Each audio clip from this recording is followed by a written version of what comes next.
Isang magandang dalaga ang pinahiya sa gitna ng kalsada, pinagbanta ang itatali sa isang poste ng ilaw dahil lamang sa lakas ng loob niyang sitahin ang mga tiwaling pulis na nagsasagawa ng pangungutong. Ang hindi nila alam, ang dalaga ay hindi isang ordinaryong mamamayan, kundi isang elite na sundalo ng Special Forces na nagpapanggap lamang. Ang kayabangan ng mga pulis ay nauwi sa isang bangungot. Nang mabunyag ang katotohanan, nagimbal ang media, nadumisan ang institusyon, at ang kanilang mga karera ay nagwakas sa isang kahiyahiyang pagkakasibak sa serbisyo. Ang lansangan ng Quezon City sa dapit-hapong iyon ay tila isang nag-aapoy na ilog ng bakal at usok. Ang mga sasakyan, mula sa mga makikinang na FE hanggang sa mga hapo ng pampasaherong jeepney, ay dikit-dikit na gumagapang sa haba ng Aurora Boulevard. Ang magkakasunod na busina ay lumilikha ng isang nakabibinging ingay, isang awit ng pagkabagot at pagkainip. Ang alinsangan, na pinatindi pa ng usok mula sa mga tambutso at ng nakakapasong sikat ng araw, ay nagpapahirap sa paghinga ng sinuman. Sa isang malaking sangandaan, ilang mga pulis na malalaki ang katawan at gusot ang mga uniforme ang tila abala sa pagpapatupad ng batas. Ngunit ang kanilang pamamaraan ay kakaiba, mas kahawig sila ng mga siga sa kanto kaysa sa mga alagad ng batas. Isa-isang pinapara ang mga sasakyan, ngunit walang malinaw na basehan.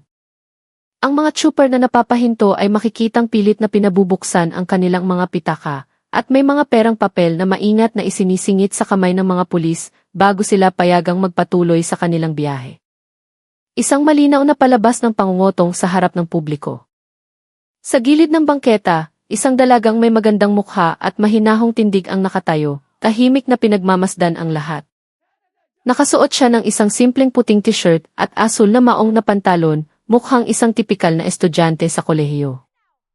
Ngunit ang kanyang mga mata ay matalas, tila isang kamera na itinatala ang bawat detalye ng nagaganap na katiwalian. Ang pangalan niya ay Elena Reyes. Para sa mga taong dumaraan, isa lamang siyang ordinaryong manonood. Ang hindi nila alam, ilang araw na niyang sinusubaybayan ang kilos ng mga tiwaling pulis na ito bilang bahagi ng isang covert na operasyon. Nagsimulang humakbang si Elena nang mapansin niya ang isang ginang na umiiyak habang nagmamakaawa na huwag siyang tiketan dahil wala siyang perang ipang areglo. Ang pulis na pumara sa ginang, isang lalaking malaki ang tiyan at may ranggong dalawa sa kanyang namiplate, ay tinawanan lamang ito. Iwinasiwas niya ang kanyang kamay na parabang tinataboy ang isang aso, isang kilos na lalong nagpahiya sa ginang sa harap ng maraming tao. Hindi na nakatiis si Elena. Sa isang boses na malakas ngunit kontrolado, nagsalita siya, "Sir, hindi po ba't ang tungkulin ng pulis ay protektahan ang mamamayan, hindi ang kotongan sila? Tama po bang gawin ninyo ito sa gitna ng daan?" Ang ingay ng kalsada ay tila biglang humina. Lahat ng mata ay napabaling sa kanya. Ang pulis na may hawak sa lisensya ng ginang ay lumingon, namumula ang mukha sa galit at pagkagulat. Bihira ang may lakas ng loob na sumita sa kanila ng harapan.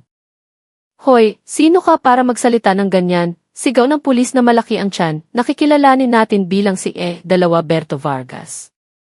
Nanlilisik ang kanyang mga mata. Dalawa sa kanyang mga kasamahan ang lumapit din, bumubuo ng isang maliit na bilog sa paligid ni Elena. Ang mga motorista at mga taong naglalakad ay nagsimulang magbulungan. May ilang naglabas ng kanilang mga cellphone upang kunan ng video ang pangyayari, ngunit mabilis silang sinita at pinagbantaan na huwag mag-record. Ngunit si Elena ay nanatiling nakatayo ng tuwid, hindi umaatras kahit isang pulgada. "Isa lang po akong ordinaryong mamamayan, sir. Pero malinaw na mali ang ginagawa ninyo. Ang paghinto ng mga sasakyan ng walang dahilan at paghingi ng pera ay hindi opisyal na checkpoint. Pangungutong po ang tawag dyan." Ang kanyang boses ay kalmado, ngunit bawat salita ay may bigat at diin. Si Vargas, na kanina pa nakaupo sa kanyang police motorcycle, ay tumayo at lumapit. Dinuro-duro niya ang mukha ni Elena. "Kung masyado kang matalino, itatali kita sa poste ng ilaw na iyan para makita ng lahat. Para malaman mo kung ano ang napapala ng mga kumakalaban sa pulis," pagbabanta niya, kasabay ng isang mapang-asar na ngisi.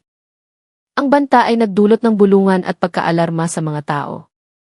May ilang sumigaw na huwag siyang saktan, ngunit takot na lumapit dahil sa presensya ng mga unipormadong lalaki.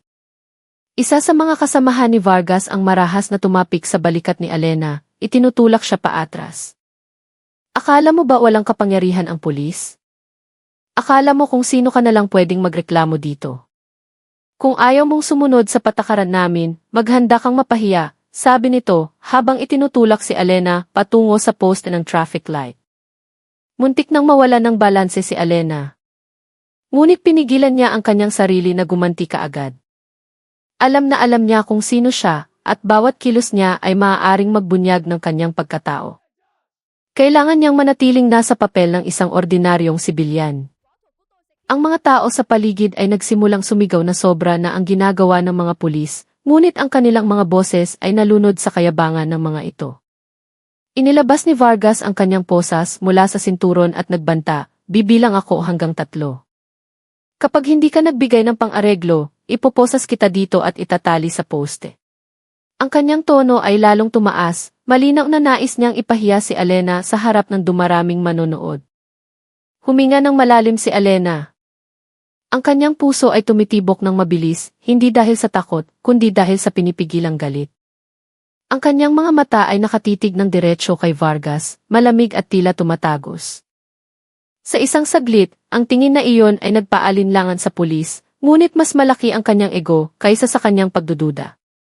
Lalong dumami ang mga tao. May ilan na palihim ng kumukuha ng video mula sa malayo. Alam ni Alena na ang sandaling ito ang magiging susi sa kanyang misyon. Ngunit alam din niyang hindi pa ito ang tamang oras para ibunyag ang kanyang pagkatao. Kailangan niyang laruin ang papel ng isang ordinaryong mamamayan na inaapi. Sa likod ng kanyang kalmadong mukha, pinaplano na ni Alena ang kanyang susunod na hakbang. Hindi niya hahayaang magtagal ang arogansyang ito.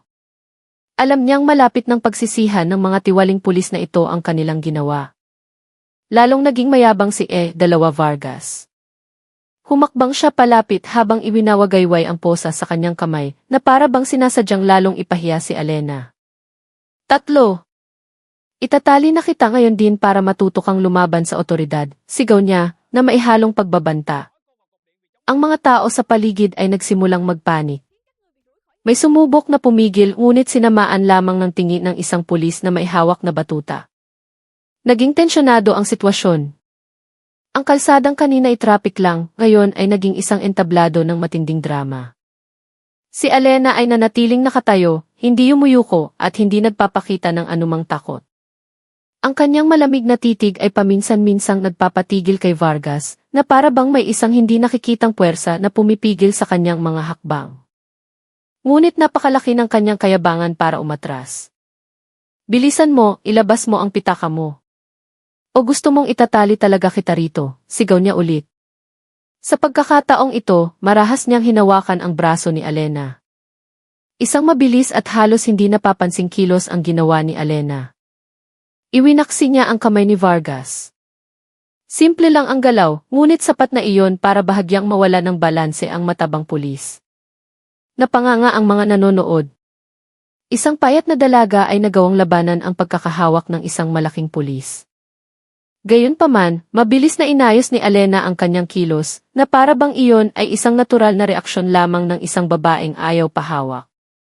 Huwag niyo po akong hawakan. Isa po akong mamamayan na may karapatang protektahan ng batas, sabi niya sa isang matatag na boses. Ang isang payat na pulis sa kanyang tabi ay ngumisi ng mapanlait. Wow, ang galing magsalita. Pero hindi mo kilala kung sino ang kinakalaban mo. Huwag kang magpakahero dito, miss. Kalsada to, hindi law school, sabi nito, sabay tulak ulit sa balikat ni Alena. Hindi malakas ang tulak, ngunit sapat na para sumigaw ang mga tao sa paligid. Isang matandang lalaki pa ang sumigaw, tama na yan, sir. Huwag kayong bastos sa babae. Ngunit ang boses ng maliliit na tao ay hindi pinansin. Lalong lumaki ang ulo ni Vargas. Tumingin siya sa kaliwat kanan, sinisigurong lahat ng mata ay nakatuon sa kanya, at mayabang na nagsalita, tingnan ninyong lahat. Ganito ang sinasapit ng mga taong matapang na lumalaban sa pulis. Itatali ko ang babaeng ito sa poste para maging leksyon. Mabilis siyang humakbang, sinusubukang ipilipit ang braso ni Alena sa likuran nito. Muli, naiwasan ni Alena ang kilos. Humakbang siya ng bahagya sa gilid, dahilan para sumala ang kamay ni Vargas at halos tumama ito sa poste ng ilaw. Ang mga manonood ay napapigil ng tawa, may ilan pang ang pumalakpak ng mahina.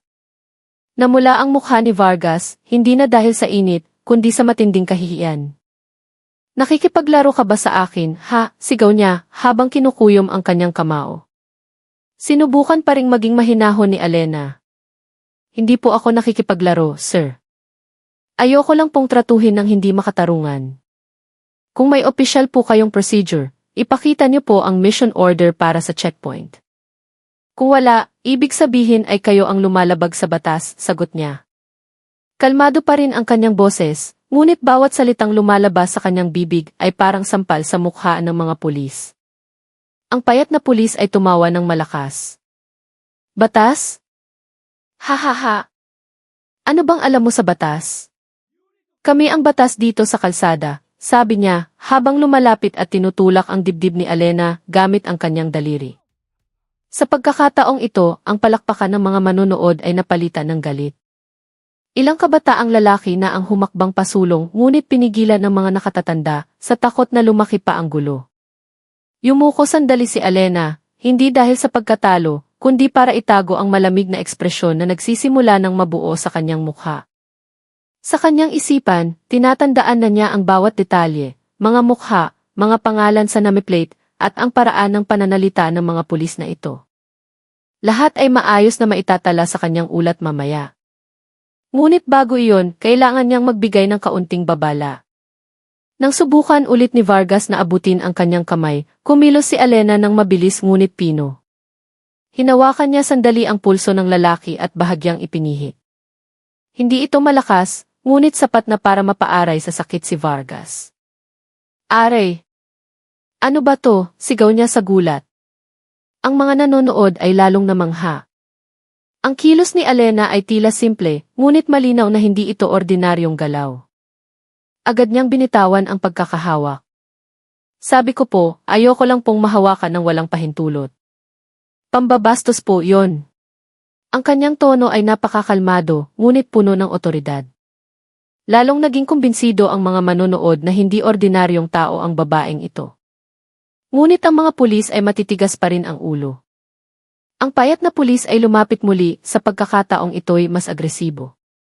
Iwinasiwas niya ang kanyang kamay na parabang sasampalin si Alena. Sumigaw sa takot ang mga tao. May ilan na palihim na itinaas ang kanilang mga telepono para mag-record. Ngunit bago pa man dumapo ang palad sa kanyang mukha, bahagyang itinaas ni Alena ang kanyang ulo, dahilan para ang sampal ay dumaan lamang sa hangin. Sa isang magaan na hakbang, umatras siya ng kalahating metro, dahilan para mawalan ng balanse ang payat na pulis at halos matumba ito. Parehong namumula ang mga mukha ni Vargas at ng payat na pulis. Hindi nila matanggap ang katotohanang pinapahiya sila ng isang dalaga sa harap ng publiko. Walang hiya ka, sigaw ni Vargas, habang hawak ang kanyang pulso na masakit pa rin. Sumenyas siya sa kanyang mga kasamahan na maghanda. Ang tatlo pang pulis ay nagsimulang gumalaw, mas isinasara ang bilog sa paligid niya. Lalong umingay ang mga tao. Nagsimula silang sumigaw na huwag sumuko si Alena. May ilan pang ang nagbanta na isusumbong ang kaso sa media. Ngunit wala nang pakialam ang mga pulis. Ang tanging nasa isip nila ay ang kanilang pride na natapakan. Ngayon, desidido na silang ipahiya si Alena nang hindi nalalaman kung sino talaga ang babaeng kanilang kinakaharap. Huminga ng malalim si Alena. Malapit nang maubos ang kanyang pasensya. Sinubukan niyang magtimpi, ngunit ang mga banta ay patuloy na dumarating. Kung pipilitin nila, naisip niya, siguro oras na para itigil ko ang pagpapanggap na mahina ako. Ngunit pinigilan pa rin niya ang huling hakbang na iyon, hinahayaang magpatong-patong ang mga pagkakamali ng mga pulis hanggang sa maging sapat ang lahat ng ebidensya para idiin sila. Samantala, ang kalangitan ay nagsimulang dumilim. Ang hangin ay marahang umiihip na parabang nagdaragdag sa drama ng sitwasyon. Ang mukha ni Alena ay nanatiling kalmado, ngunit ang kanyang mga mata ay parang isang agila na handa ng dumagit. At lingid sa kanilang kaalaman, ang laro nila ay malapit ng matapos.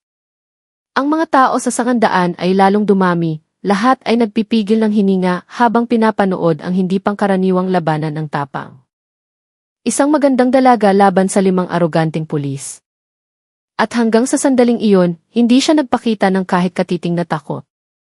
Si Eje Dalawa Vargas, na siyang pinakamaingay sa lahat, ay sumigaw ng malakas, tama na yan. Huwag na nating hayaang magyabang pa yan. Pusasa na, itali at turuan ng leksyon habang buhay. Ang sigaw na iyon ay nag-udyok sa 3 pang pulis na sabay-sabay na sumugod, isinasara ang lahat ng posibleng daan para makatakas si Alena. Ngunit si Alena ay nanatiling nakatayo sa gitna ng bilog, kalmado. Sa likod ng kanyang malamig na tingin, sinusuri na niya ang lahat, ang kilos ng kanilang mga kamay, ang distansya ng kanilang mga paa, at ang posisyon ng mga baril na nakasabit sa kanilang mga baywang. Ang kanyang military instinct ay kusang gumagana, kahit pilit niyang pinipigilan. Sobra na sila, sabi niya sa sarili. Kung mananahimik lang ako, baka ang mga mamamayan pa ang maging biktima. Isang matangkad na pulis ang mabilis na lumapit, sinusubukang sunggaban ang balikat ni Alena para ipitin siya. Ngunit sa isang simpleng hakbang paggilid, ipinihit ni Alena ang kanyang katawan, dahilan para ang matangkad na pulis ay bumangga mismo sa kanyang kasamahan. Nagulat ang mga manonood, maiilan pang pumalakpak. Laban, ate. Huwag kang papatalo, sigaw ng isang binata mula sa mga tao. Ang payat na pulis na muntik nang makasampal kanina ay sumugod muli. Sa pagkakataong ito, itinulak niya si Alena gamit ang 2 kamay. Ngunit bahagya lamang ikiniling ni Alena ang kanyang katawan, dahilan para mawala ng saysay ang tulak.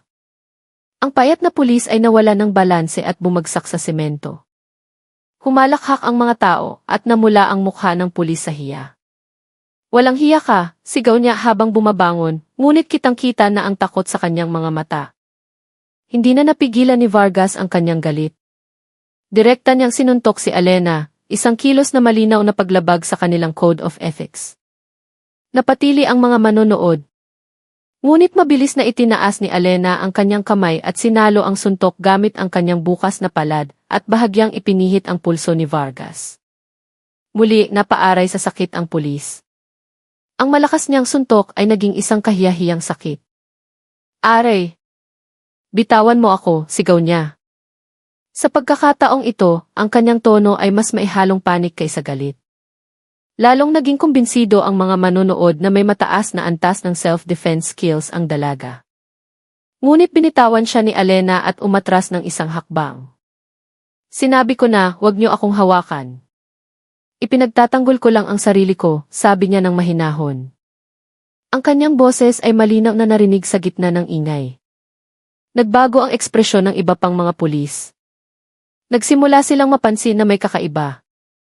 Bakit ganyan ang kilos niya? Hindi galaw ng ordinaryong tao, bulong ng isa sa kanila. Ngunit tinanggihan ng kanilang ego ang katotohanan. Hindi nila matatanggap na natatalo sila ng isang babae, lalo na sa harap ng publiko. Si Vargas, na nasasaktan pa rin, ay sinubukang itago ang kanyang kahihiyan. Babaeng walang modo.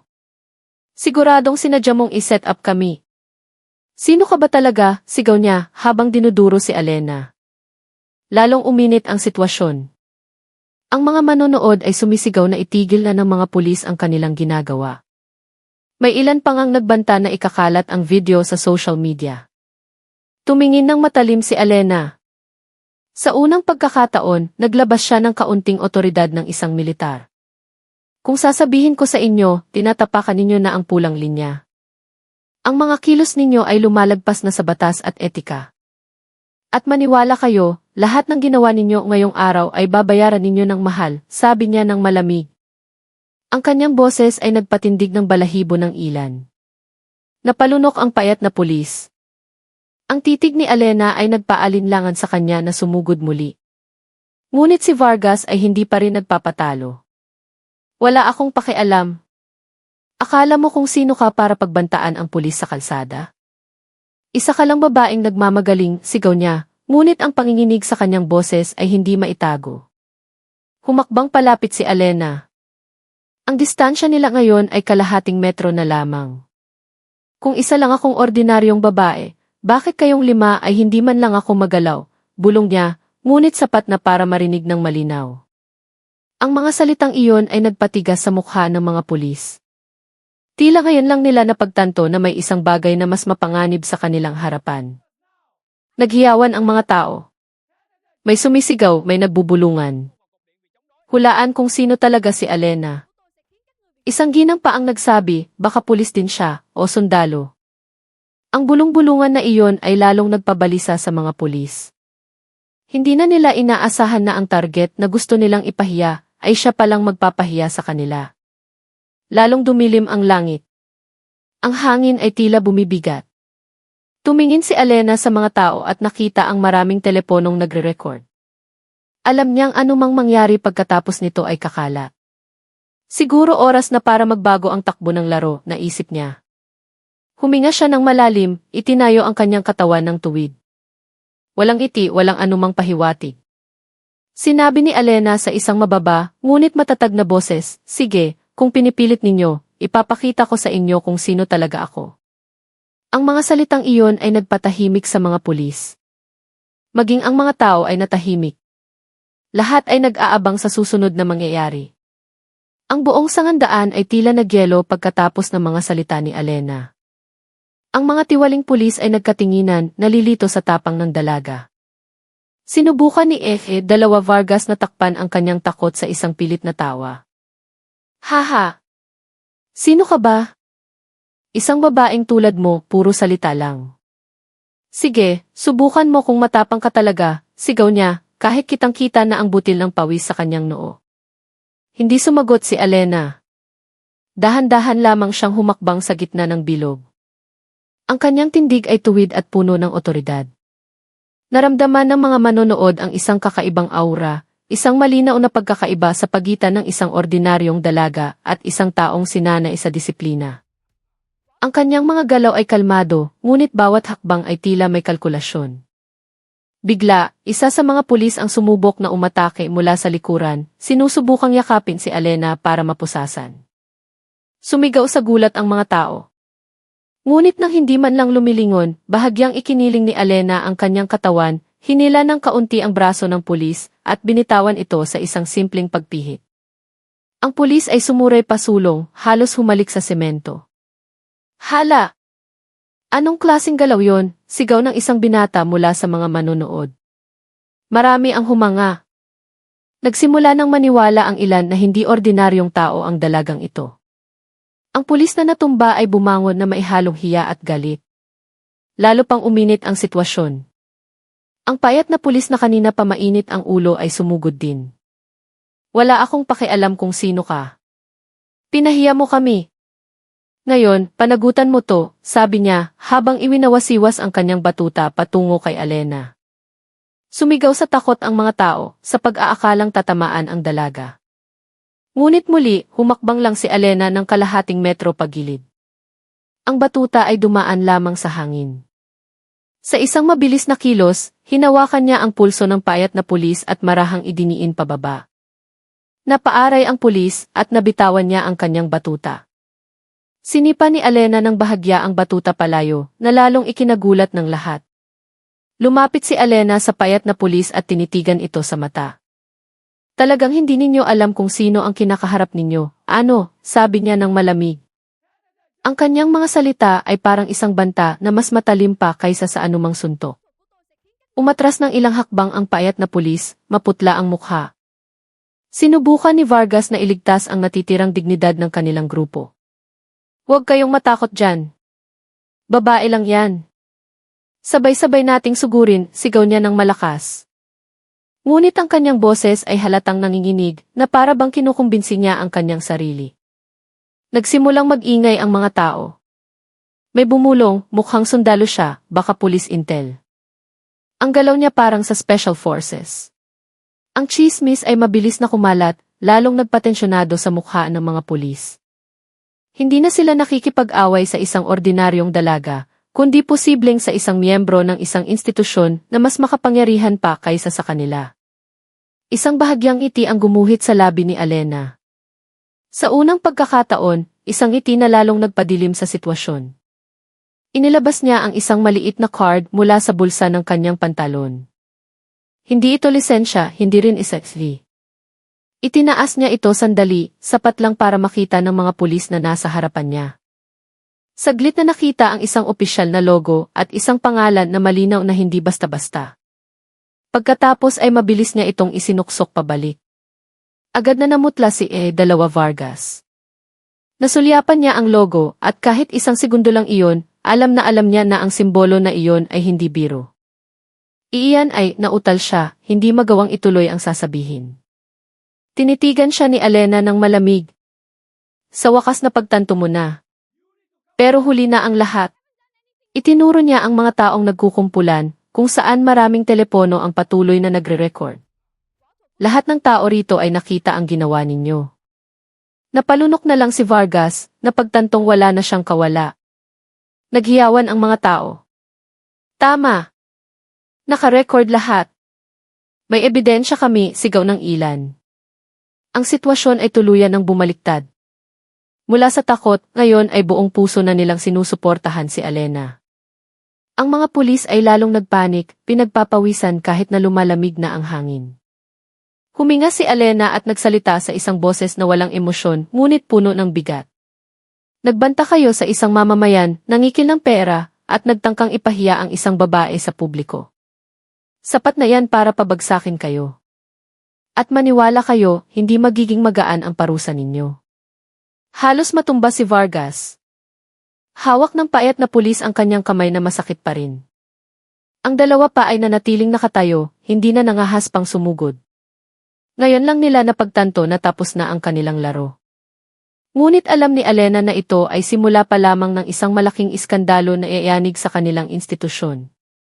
Ang sangandaan ay tuluyan ng naging isang entablado ng kahihiyan para sa mga tiwaling pulis. Ang mga manonood ay lalong nagsiksikan, ang mga telepono ay patuloy na nakataas, nagre-record ng bawat sandali. May ilan pang ang nag-Facebook Live, dahilan para mas mabilis na kumalat ang balita. Nakatayo si Alena sa gitna, malamig ang mukha, matalim ang titig.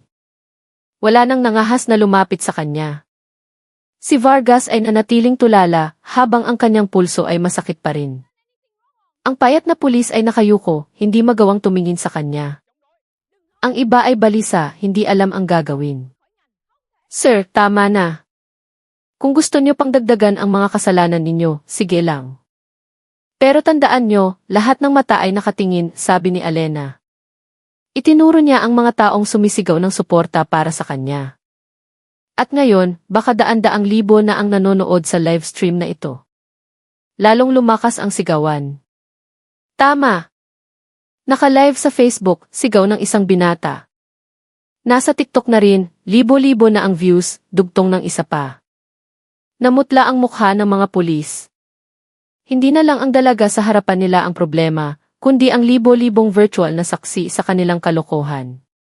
Sinubukan pa ring magmatigas ni Vargas. Huwag kayong maniwala. Provocateur tong babaeng to.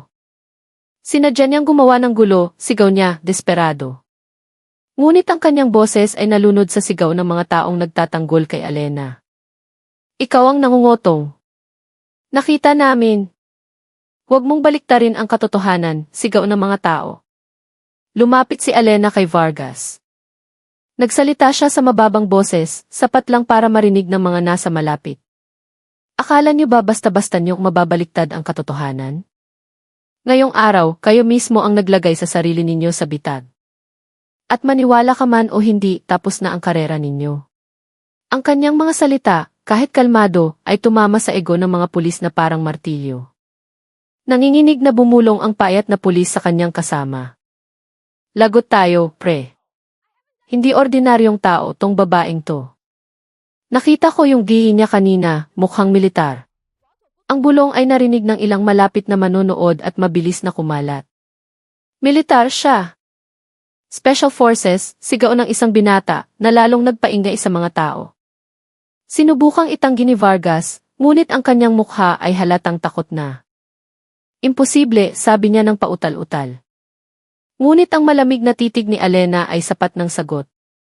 Lalong nagkagulo ang mga tao. May sumigaw ng, mabuhay ang Philippine Army. Turuan ng leksyon ang mga abusado. Kahit hindi pa umaamin si Alena, ang usap-usapan tungkol sa kanyang pagiging elite soldier ay mahirap ng pigilan. Isang lokal na reporter na nagkataong napadaan ang agad na itinaas ang kanyang kamera. Malaking balita to, sabi niya. Ilang minuto lang, ang mga text message at tawag ay kumalat na. Mabilis na naglabas ng breaking news ang ilang TV stations at online news portals. Tiwaling pulis, nangikil ng pera, isang misteryosong dalaga, nanlaban gitna ng kalsada. Alam ni Vargas na wala na siyang takas. Sinubukan niyang iligtas ang kanyang sarili sa pamamagitan ng pagtaas ng kamay. Sige na, ayusin na natin to ng maayos. Huwag na nating palakihin. Ngunit ang kanyang boses ay mahina na, malayong malayo sa kanyang kayabangan kanina. Kinutya siya ng mga taong nakarinig. Ayan, takot na ngayon. Kanina ang yabang-yabang. Tiningnan sila ni Alena isa-isa. Tandaan nyo, nagtimpi ako. Pero sapat na ang ebidensya. Hintayin nyo na lang ang tawag mula sa mga superior ninyo, sabi niya. Ang kanyang boses ay nagdulot ng kilabot sa lahat. Walang nagdududa na kaya niyang tuparin ang kanyang sinabi. Ang isa pang pulis na kanina patahimik ay bumulong kay Vargas, pre, takas na tayo. Delikado na to. Kung totoo ngang special forces yan, tapos tayo. Ngunit bago pa sila makaalis, itinaas ni Alena ang kanyang kamay. Walang aalis. Dito lang kayong lahat hanggang dumating ang mga otoridad, utos niya. Naghiyawan sa tuwa ang mga tao. May ilan pang ang tumawag sa 911 at sinabi ang lokasyon. Malapit na ang mga taga-Camp Karingal, sigaw ng isang lalaki. Lalong namutla ang mga pulis. Wala na silang matatakbuhan. Ang langit ay tuluyan ng dumilim. Isang palatandaan na malapit ng umulan. Ngunit ang sitwasyon sa Sangandaan ay mas mainit pa kaysa sa panahon. Ang mga tiwaling pulis ay nakatayo na lang na parang mga estatwa, nababalot ng hiya at takot. Samantalang si Alena ay nanatiling matatag, ang kanyang malamig na mukha ay nagpapatunay sa lahat na siya ay hindi isang ordinaryong dalaga, kundi isang taong iginagalang at kinatatakutan. Isang sirena ang umalinggaw mula sa malayo, papalapit ng papalapit.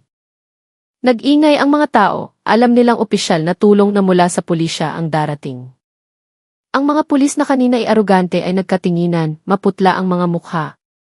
Alam nilang ang pagdating ng mga opisyal ay maaaring mga hulugan ng dalawang bagay, kaligtasan, o ang kanilang tuluyang pagbagsak. 2 patrol car at ilang motorsiklo ang huminto sa Sangandaan. 12 pulis na maayos ang uniforme ang bumaba, pinamumunuan ng isang opisyal na may ranggong police major at may matigas na mukha. Mabilis siyang lumakad sa gitna ng mga tao at nakita ang isang di pangkaraniwang eksena, 4 na pulis na mukhang takot na pinalilibutan ng mga galit na mamamayan habang isang dalaga ang nakatayo sa harap nila. Anong nangyayari dito? Umalinggaw ang boses ng major. Agad na sumagot ang mga tao, nagsasabayan sa pag-uulat. Nangungutong sila, sir. Pinipilit yung mga driver. Itong si ate, kinalagkad nila, gusto nilang itali sa post. Ang mga sigaw na iyon ay nagpatigas sa mukha ng major.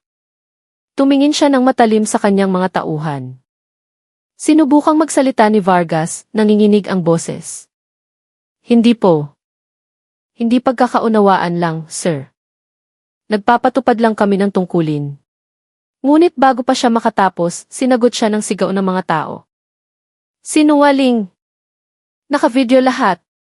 Itinaas ng mga tao ang kanilang mga telepono, ipinapakita ang hindi maikakailang ebidensya. Lalong nagalit ang major. Akala niyo maluloko niyo ako sa harap ng lahat ng saksing ito, sigaw niya. Ang mga pulis ay napayuko, wala nang maisip na palusot. Lumapit si Alena at tumayo sa tabi ng major. Ang kanyang titig ay malamig, ang kanyang boses ay kalmado ngunit matalas. Sir, ako po ang direktang saksi. Ang kanilang mga kilos ay malinaw na paglabag sa batas at etika ng serbisyo. Mayroon ding pananakot sa mga mamamayan sa publiko. Huminto siya sandali at idinagdag at personal din nila akong binantaan. Tumingin ang major kay Alena, pinag-aaralan siya. Mayroong kakaiba sa tindig at pananalita ng dalaga na nagpapakita ng otoridad, hindi ng isang ordinaryong sibilyan. Sino ka ba, miss? Tanong niya ng maingat. Mumiti lang ng bahagya si Alena. Muli niyang inilabas ang maliit na card mula sa kanyang bulsa. Sa pagkakataong ito, mas malinaw niyang ipinakita. Nakita ng Major ang logo ng Armed Forces of the Philippines at ang simbolo ng Special Forces. Agad na nagbago ang kanyang mukha. Nanlaki ang kanyang mga mata at mabilis siyang sumaludo. Diyos ko, paumanhin po, ma'am, sabi niya ng mahina, halatang nagulat.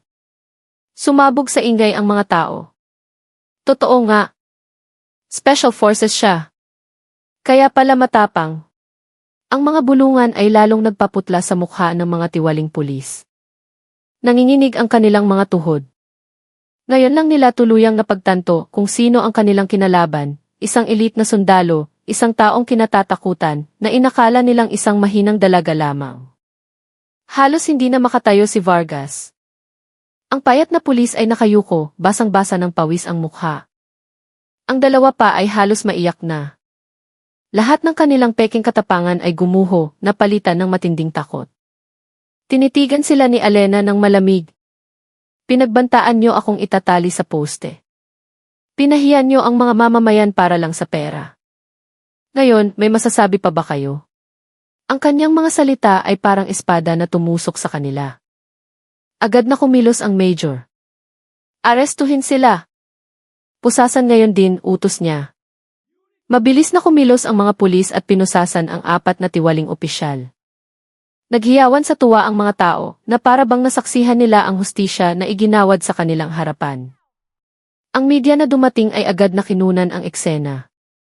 Walang tigil ang flash ng mga kamera.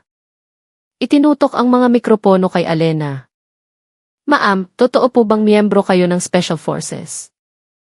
Ano po ang komento nyo? Mumiti lang si Alena at sumagot ng maikli, ang katotohanan ay hindi nangangailangan ng maraming salita. Ngayong araw, nakita ng taong bayan kung sino ang tama at sino ang mali.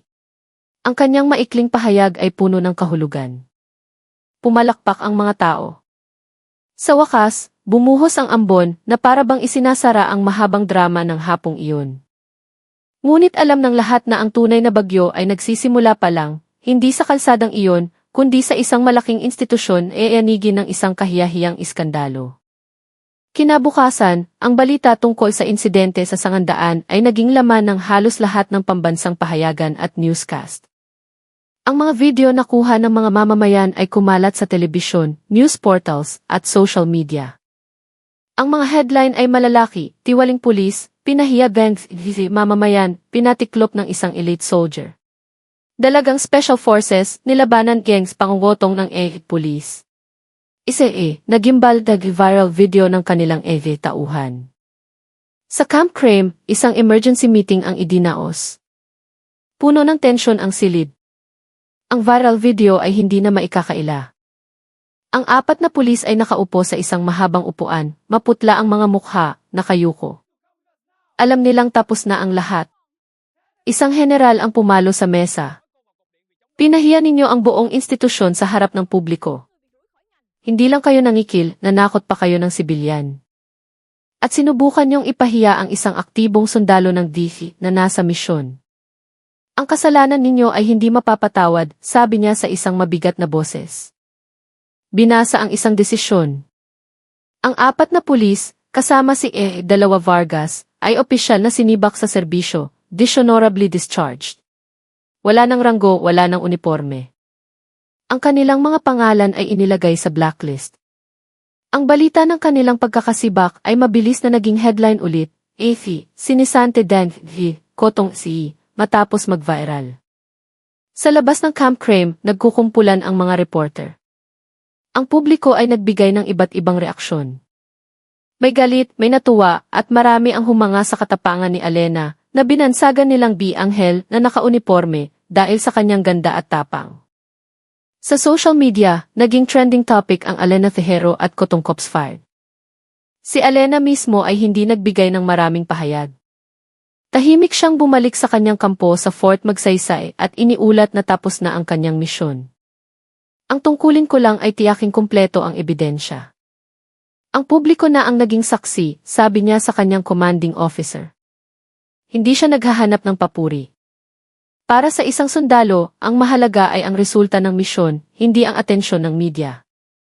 Ngunit sa kanyang puso, mayroon siyang kasiyahan. hindi lang niya nabuwag ang isang masamang gawain, kundi naipakita rin niya sa mga tao na hindi lahat ng may uniforme ay maaaring yumurak sa batas. Sa lipunan, ang pangalan ni Alena ay naging isang alamat.